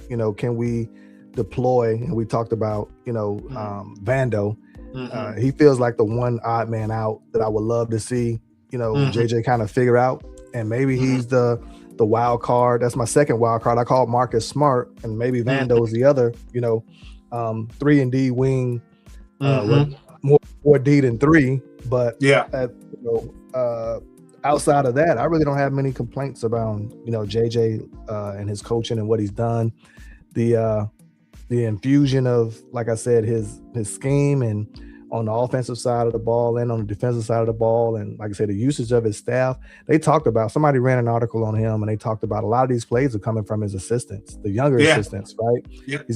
He's a Duke guy. He's a Dookie, and he's got a couple of real bright minds in the game, and they're pulling from, numerous plays. And JJ's like, I'm not taking the credit for this stuff. So that's the true sign of a leader for me, is he's able to lean into the young, bright minds of his staff and be able to, have it executed at a high level with a high IQ team, right? Yeah. So, JJ's, like you said, has found a way and kind of found his way within his staff, and he's very comfortable in his skin. And the players love playing for him. They were showing him out, playing golf together. JJ's,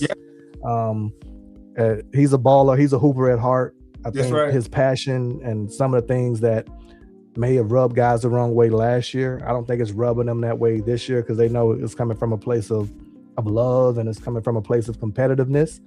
And they understand that, he wants to win, if probably worse than they do, which is when, as a player, you and I both know if your coach has that, you're like, all right, I can respect that. I can play for this guy. And it's worked. The other thing is like, it's kind of hard for you to not follow suit with the guy. He's 2 years in the league, and he's back-to-back 50-win seasons, first time since 2010, 2011, right? So, I mean, I'm sorry, a rookie in his first year and his second year, he's winning 50+ wins. Yeah, he's got talent. So what? I'm thinking other teams got talent too. They're not necessarily playing as well. And so, at some point, you got to say, okay, I think the guy just knows what he's doing. I should be listening to him because he's great. Yeah. No, you're spot on, and that's the key. A lot of times when you're coaching and you're starting to, what you're dialing up and the things and the habits that you're preaching starting to produce results, that's huge. And that's it. The players have bought into it. So that's it. I think that was an easy question for us. Yes, JJ has learned quite a bit from last year. I look forward to seeing the adjustments that he made. I heard somebody said they think Chris Finch is a smarter coach than him. I'm like, all right, we'll see. I heard that too. Somebody said that today. That was I would love to see us match up with Minnesota again. Yep. I wouldn't mind that. Nope, not at all. And with that note, we'll wrap up. Let's go over the West and the East, and just look at the playoffs, and just kind of based on where we are now. We're not going to overshoot this. It's just looking at the order now Mhm. and the brackets now, and just Yeah. see who you would have, coming out of the first round. We don't know anything after that. We'll just look at the first round. Just a Yeah. quick prediction. Yeah. So you want to go Western Conference or Eastern Conference first? Let's start with the Eastern Conference to go from East to West. All right. So Eastern Conference right now, 1-8. You have Detroit Pistons playing the Charlotte Hornets. Mm-hmm. You have Boston going against Toronto 2-7. You'd have the New York Knicks. They'd be going up against Philly. And then you have 4-5. You have Cleveland against Atlanta. So any one of those series kind of jump out at you? Man, I think for me, sorry, go ahead. I'll let you answer. Go ahead. I think Atlanta has been playing well, but quiet as kept. They won like 17 games or something. Yeah. They're like 17-2 or 17-3. So yeah, that could be an interesting 4 or 5, and that's usually 4 or 5 is two teams that's pretty close to each other. I think that could be close. I tell you what, man, because what you call him has been struggling. Donovan Mitchell has been struggling, even though they went 6-1 these last 7 games, or 6-2 now. Got that beautiful fiance, man. That beautiful girlfriend, man. Sometimes take your legs. Got a wedding he planning, man, and all that stuff. Yeah. So he got a little extra on his plate that he used to didn't have. But yeah, I was thinking the Knicks in that Philadelphia series, that 3-6. Yeah, because Philadelphia hasn't been healthy all year. But from a talent standpoint, they're kind of like the Spider-Man meme, right? Yeah. Like two teams that's trying to, get over the hump. They got talent, they got big guys, they got players, and you got Philly and New York going at it, and Joel Embiid, I think he's a better player than Big Cat, and the Knicks they've been kind of self-imploding here lately. So I definitely could easily see the 76ers giving them issues and giving them problems. The Boston and Toronto Raptors series, I don't see much there. Boston is playing so well. They're playing really good ball. I can't see them, having any issues with the Raptors. I was just kind of talking through, some of the other games. Boston and Toronto, I don't see that being an issue. And then Detroit versus Charlotte, I actually do see that as a little bit tougher. Because at the end of the day, Detroit has Cade Cunningham, and it's a big drop off after Cade Cunningham. Yeah. And Charlotte, man, what's got Kniple, whatever his name is. And they got ball, man. They got some ballers out there. So Duke had Kniple and what you call him that's in Dallas right now? Ivy. No. Who's the number 1 draft pick that's in Dallas? Oh, you're talking about your boy Cooper Flagg. So they had Kniple and Cooper Flagg and couldn't win the championship. Yeah. That's tough. Duke collapse. Anybody out, any of our listeners who love Duke, my heart goes out to you. That wow, 2 years in a row, two bad collapses, and normally you don't see Duke make mental collapses like that, but it just goes to show you, man, that tournament, man, it's tough to win when you got those high pressure, high profile, high pressure moments. But yeah, you're right. They did have Cooper Flagg and Kniple there. So the Eastern Conference to me feels like a Boston chalky. Like, it feels like Boston is gonna come out of that thing alive. If I was a betting man, or Cleveland. I just none of those teams. Unfortunately, Detroit and those teams they haven't shown me enough to show me that they can close the loop, close the lid. Boston just so much more experience, man. Yeah. Unless someone gets injured again, or they have like a slow shooting night or shooting series. Right. But the way they free each other up so easily to shoot. I mean, they dropped 53 on Atlanta tonight in the first quarter, bro. Easy. I mean, just bombs away. Yeah. They're definitely a team that knows who they are, and when they're on, they're on. They're not messing around. Yeah. So they can bury you. Yeah. They'll bury you. So Western Conference, man, let's go. Oklahoma City Thunder is sitting number 1. Clippers sitting at number 8 right now. You got San Antonio as your 2 seed, Phoenix Suns as your 7 seed. You got our Los Angeles Lakers at 3, Minnesota Timberwolves at 6, And then the 4-5 right now would be the Nuggets against the Houston Rockets. So what's your thoughts there? That's interesting. That's interesting because, believe it or not, Phoenix plays San Antonio very well. I was looking at that too, and I was getting ready. I was going to tee it up for you. Yeah. San Antonio don't have a lot of playoff experience. Phoenix plays them very well. And I mean, you want to say, okay, out of all of those two teams, who's the most experienced and best scorer on both teams? It got to be Devin Booker. Yeah, this interesting matchup. You know, when you look at San Antonio and Phoenix, and I know I was just looking at the top 6, right, in the Western Conference. Oklahoma's on a 3-game winning streak. San Antonio's on a 9-game winning streak. The Lakers on a 4-game winning streak. Denver Nuggets on a 7-game winning streak. Houston Rockets on a 4-game winning streak. And then Minnesota, they're on a 1-game winning streak. So, you know, I'm looking at what's that? No, I'm right with you. And sorry to cut you off there. In the month of March, I heard this one today. In the month of March, the San Antonio Spurs, Los Angeles Lakers, and Oklahoma lost a total of 5 games. Jesus. So yeah, you look at it, and I know people are gonna look at us like we got 10 heads and say, how in the hell is Phoenix gonna deal with San Antonio?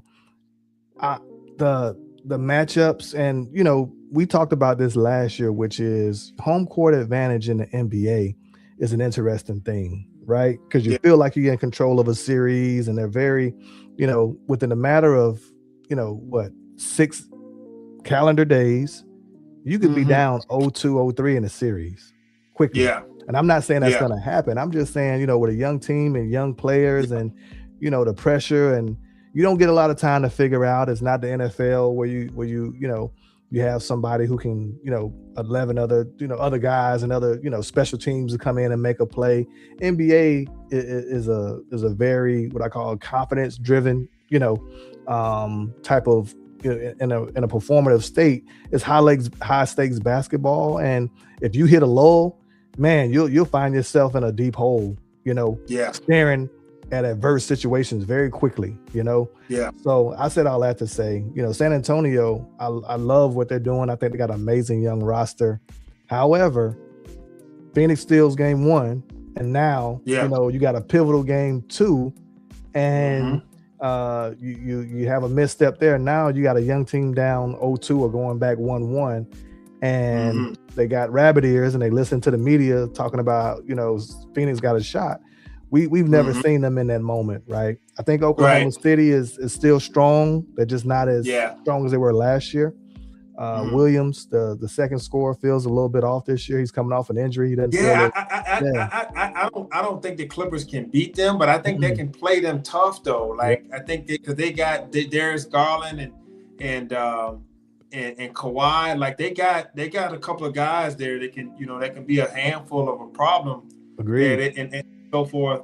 And really, man, Denver and Houston, you know, that's going to be an interesting matchup. Really in the West, man. It's definitely a lot more hotly contested between all of those games. You know, we lost to Minnesota last year. The Lakers did. I just think that the Lakers come back with the same guys, but they have more depth, and then they have more pieces to defend the things. And Minnesota won that series because they out-rebounded the Lakers. They were more physical than the Lakers in the front court, but they didn't outplay the Lakers offensively or anything like that. And I just think now that you have Aiden and you have Jackson Hayes playing the way he is, you have Marcus Smart to defend and so forth. You got Jake LaRavia, who's young at 6'7", to defend on the wing. I just think the Lakers are more capable of cutting off the snake of Minnesota, but I don't think Minnesota has enough answers for the Lakers. I just don't see it.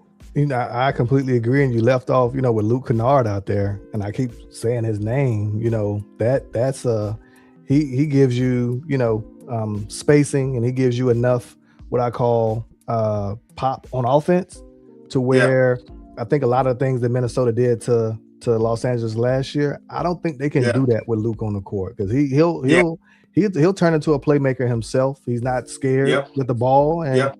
you know, we're not here. Obviously, you know, this is Bears, Cowboys, Lakers, so we talk about, you know, our three teams in regard, but the facts are the facts. The matchup with the Lakers against Denver, I'm not afraid of that, because now we have Luka, who kind of cancels out some of Murray's what I call impact, and then like you said, as well as does Marcus Smart.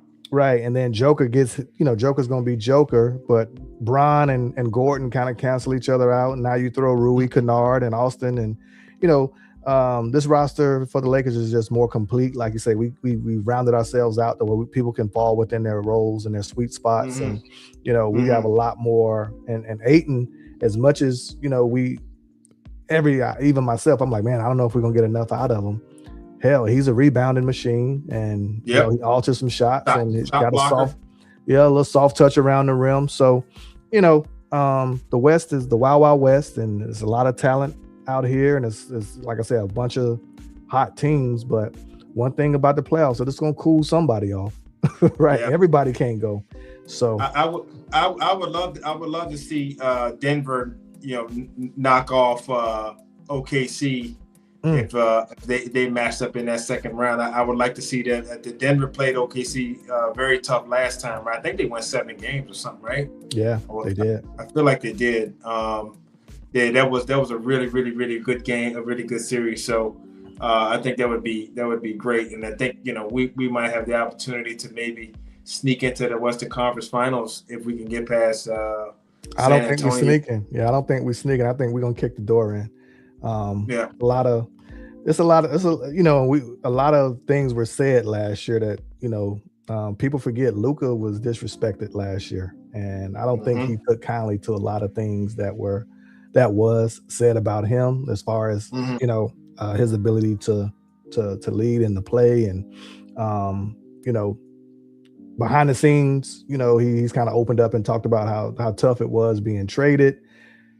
He's also, you know, obviously he's dealing with some personal stuff with, you know, his personal life. So he said he's thrown himself into the game. So, you know, there's some things that people forget. Luka won a couple of series, you know, just by himself.